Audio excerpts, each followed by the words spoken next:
विनयभंग व लैंगिक छळ केल्याच्या आरोपातून सोलापूर येथील सत्र न्यायालयाने एका आरोपीची निर्दोष मुक्तता केली असल्याची माहिती ॲडव्होकेट शकील नदाफ यांनी दिली आहे।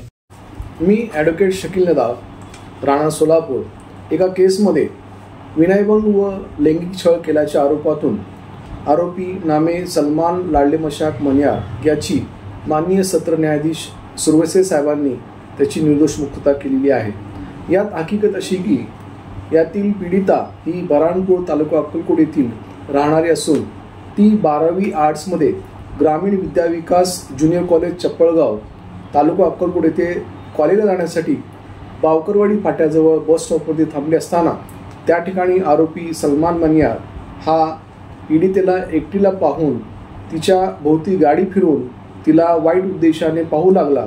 त्यामुळे पीडिता घाबरून गेली। तेवढ्यात बस आली। त्या बसमधून प्रवास करून पीडिता बसमधून खाली उतरून ती कॉलेजकडे चालत जात असताना आरोपी हा मोटरसायकलवर पीडितेचा पाठलाग करत येऊन तिला म्हणाला की तू मला खूप आवडतेस, माझ्या गाडीवर बस चल असे म्हणून वाईट उद्देशाने बोलू लागला। पीडिता ही घाबरून गेली व तिला मनास लज्जा वाटल्याने तिने आपल्या वडिलांना फोन करून हकीकत सांगितली।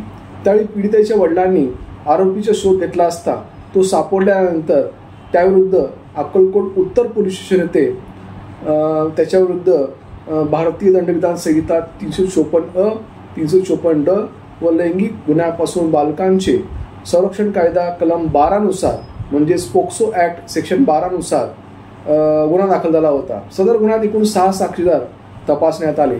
त्यापैकी पीडिताने मेहमान कोर्टासमोर केवळ तू मला खूप आवडतेस इतकेच बोलल्याचे तिने सांगितले मेहमान कोर्टासमोर।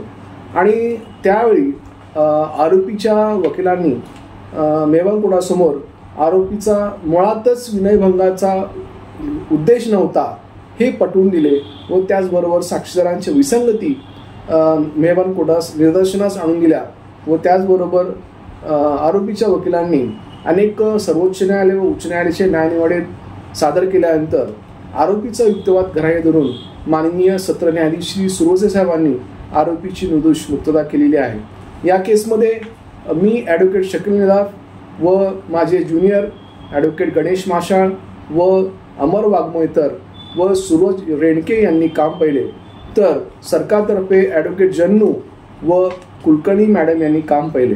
धन्यवाद।